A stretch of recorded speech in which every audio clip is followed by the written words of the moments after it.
Quando a gente começa a estudar a história da igreja, principalmente no período medieval, você fica abismado como o ser humano, orientado pelo outro lado, pelo lado do diabo, vamos falar a verdade, ele consegue usar sua criatividade para o mal.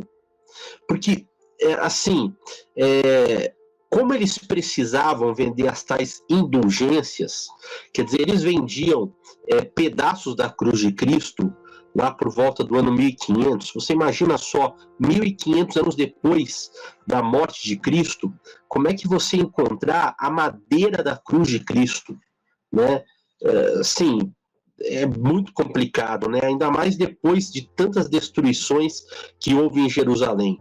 Mas eles precisavam criar histórias para conseguir falar assim, olha, eu encontrei uma lasca, né, da cruz de Cristo, eu encontrei um cravo que crucificou Jesus, o outro eu encontrei um pedaço da coroa de espinhos, ou um espinho da coroa. Então eles vendiam isso em troca da salvação das pessoas. Então a criatividade era algo que surpreendia, e essa história do coelho aí realmente também surpreende. Mas eu vou falar para vocês uma coisa, isso não é novo, queridos, isso não é novo, porque eu não sei se vocês sabem, né, também existe uma história, uma lenda por trás desse negócio dos ovos, né? Só que não é nada cristã essa lenda. Você sabe que esse negócio da prática, né, de trocar ovos nessa época do ano, ela vem da Babilônia. Ela não é nada cristã, ela vem da Babilônia. E na Babilônia eles tinham uma lenda que, por ocasião dessa época do ano, um ovo caiu do céu, um ovo gigante caiu do céu no rio Eufrates. E aí o ovo se quebrou. E dele saiu uma deusa chamada Easter. Você sabe como é que a Bíblia, King James, que é uma Bíblia americana, né, é uma Bíblia inglesa, né, mas essa Bíblia, ela chama a festa da Páscoa Easter. Então até hoje lá nos Estados Unidos, os americanos, agora sim os americanos, eles comemoram não a Páscoa, não a Pascha, a Pesach, eles comemoram, né, a Easter, porque esta deusa que teria nascido de um ovo caído sobre o rio Eufrates, ela teria nascido por esta ocasião, e o nascimento dela fez surgir, né, a primavera no hemisfério norte, porque aqui há poucos dias nós tivemos início o outono, então hoje está muito mais fresco do que semana passada. Era verão e agora nós começamos com o outono, mas lá no hemisfério norte é o inverso. Lá era inverno e começou a primavera. Então os povos antigos celebravam a primavera não como uma estação do ano, mas como uma deusa, né? E Easter é a mesma deusa que a Bíblia condena e que nas suas escrituras, nas nossas escrituras, você vai achar por nome Astarte, ou Astarote em alguns lugares. Já deve ter ouvido, né? Então, só para você ter uma ideia do tamanho do problema. Mas, lendas à parte, né, por que esse negócio da gente saber qual Páscoa é verdadeira e qual não é tão importante, queridos? Por que se preocupar com esse negócio de ovo de chocolate? É só uma comida, né? Alguém vai falar assim, poxa, mas orando, né, por isso, ele não é purificado? Todo alimento com oração não é purificado? Alguns vão dizer. Olha, vamos separar as coisas. Nós estamos falando aqui sobre Páscoa. O pastor Misael já citou que a nossa Páscoa é a Santa Ceia. E a Santa Ceia, no nosso chamado Novo Testamento, quem dá instrução sobre ela é o apóstolo Paulo, na primeira carta aos Coríntios, no capítulo 11. No capítulo anterior, no capítulo 10, Paulo vai falar contra um negócio chamado idolatria.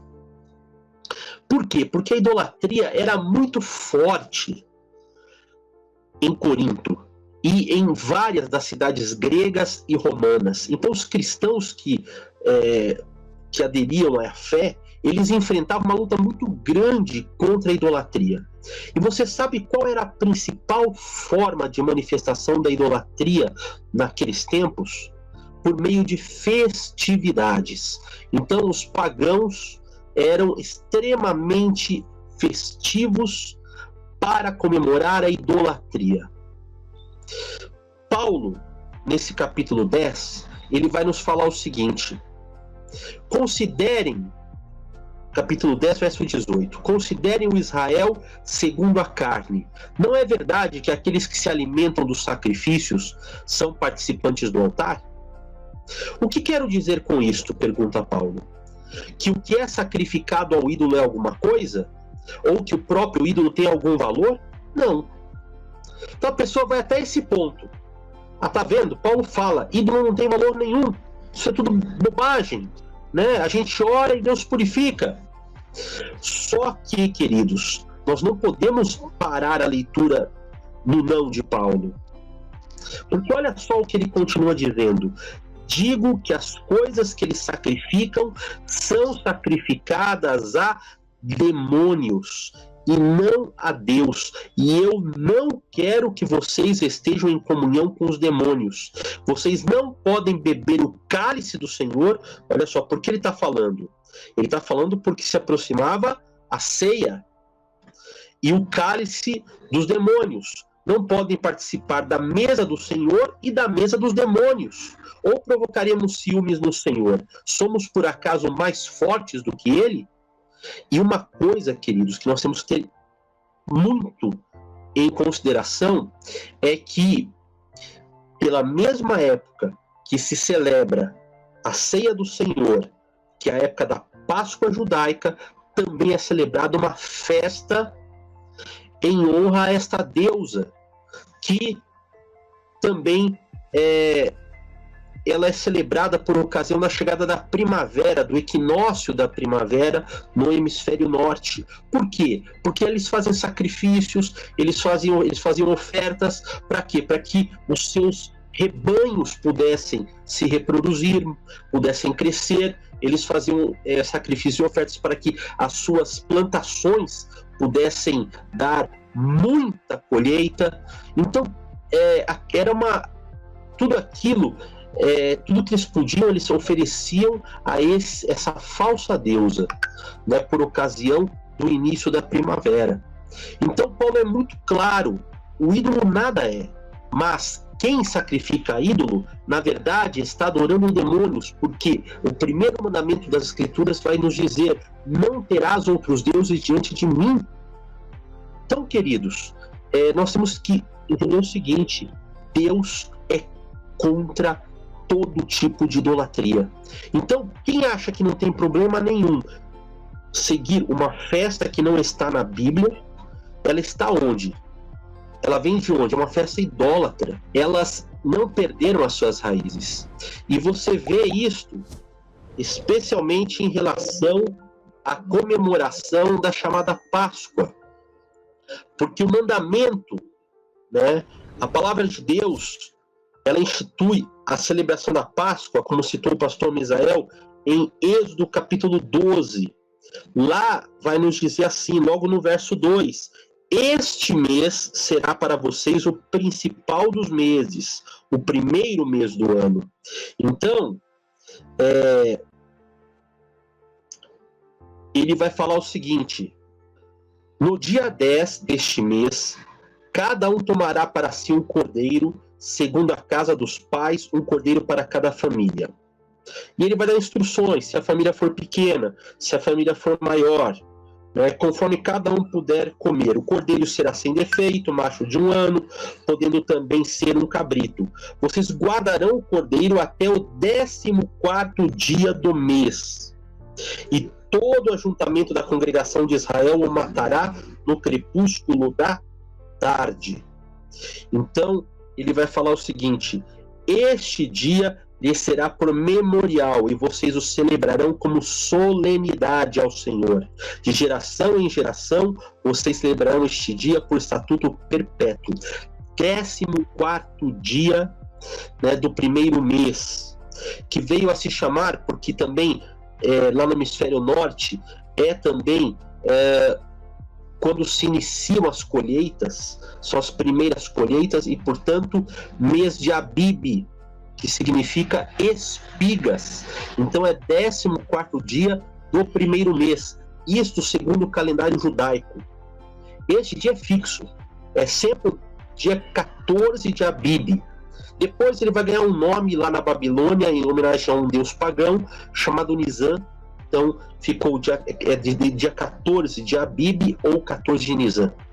Mas esse dia 14, queridos, é sempre neste dia.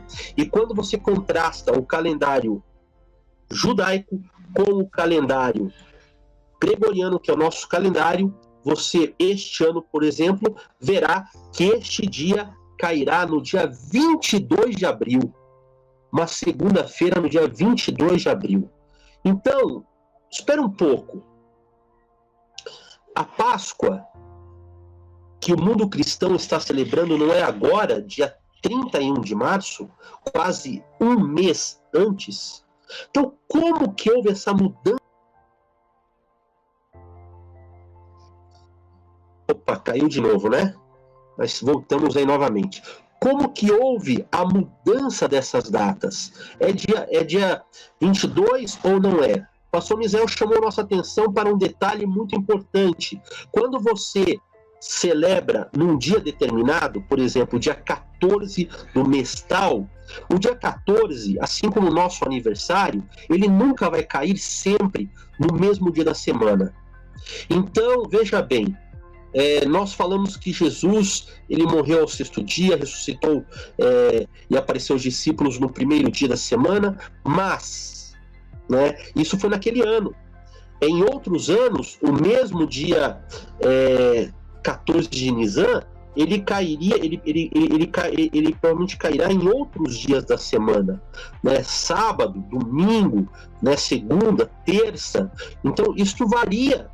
Só que a Páscoa católica, a Páscoa do mundo cristão, cai sempre no domingo. De onde vem isso? Não vem de Jesus, porque Jesus não instituiu isso. Jesus, pelo contrário, celebrou a ceia no dia 13, porque dia 14 ele estava ali como cordeiro, oferecendo a sua vida em sacrifício. Então, quer dizer, ele seguiu, né, aquela data. Não foi instituída pelos apóstolos. Paulo nunca concordou como celebração pagã, né, celebração que viesse a honrar um deus pagão, seja primavera, seja verão, seja o que for, e nem as escrituras citam isso. Então, como isso aconteceu? E por isso que você tem que guardar. Porque isso, queridos, isto tem a ver com os tempos proféticos. Nós estamos estudando sobre o cumprimento das profecias. Nós falamos sobre a marca da besta e nós citamos Daniel 7:25, e cuidará de mudar os tempos e a lei. Olha só que interessante isto. No ano 325, no concílio de Niceia, a igreja já corrompida, querendo se diferenciar do judaísmo e querendo trazer os pagãos para dentro das suas portas, ela precisava enfrentar um desafio, porque porque os pagãos, eles celebravam por esta ocasião do ano o equinócio da primavera. Essa era a festa deles. Eles trocavam ovos, eles celebravam com coelhos, eles adoravam a lua e assim vai. Um monte de coisa que a gente vai falar mais para frente.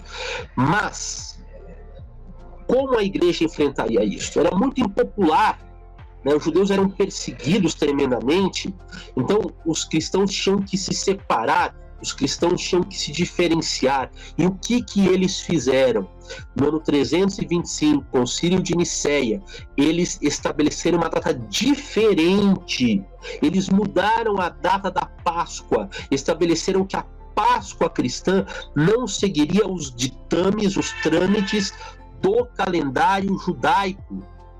Então, como que eles fizeram? Eles estabeleceram que a partir de então a data da Páscoa seria celebrada no primeiro domingo após a primeira lua cheia, que ocorre depois do equinócio de primavera, ou aqui no Brasil foi equinócio de outono.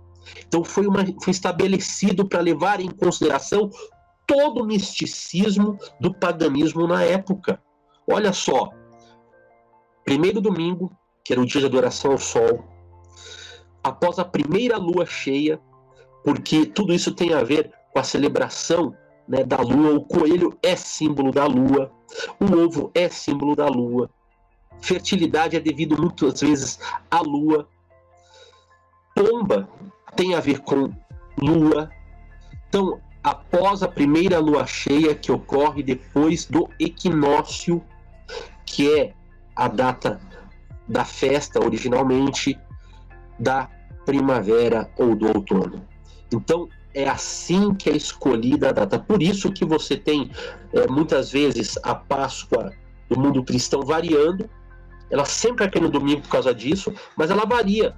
Então algumas vezes ela vai um pouco mais para frente, um pouco mais para trás. Às vezes ela fica muito próxima da celebração do calendário judaico. Mas este ano, por exemplo, separou muito, porque a cada 4 anos o calendário judaico recebe um mês a mais, chamado Adar II. Por quê? Porque ele tem 360 dias. Então, você sabe que a Terra orbita ao redor do Sol, são 365 dias e algumas horas. Então, esta diferença, a cada 4 anos, ela precisa ser levada em conta, ela precisa ser compensada, porque senão todo o calendário vai mudar completamente, e eles dependiam muito do calendário para colheitas, principalmente por causa de chuvas, né? Então, eles colocavam um mês a mais para compensar, e assim eles conseguiram fazer a compensação. Nós temos diferença de poucas horas, colocamos um dia só no mês de fevereiro a cada 4 anos. Esse ano aconteceu isso, né? Ano bissexto. Então, queridos, esta é a origem desta data em que vão comemorar a Páscoa, o mundo cristão agora. Não tem nada a ver com a Bíblia.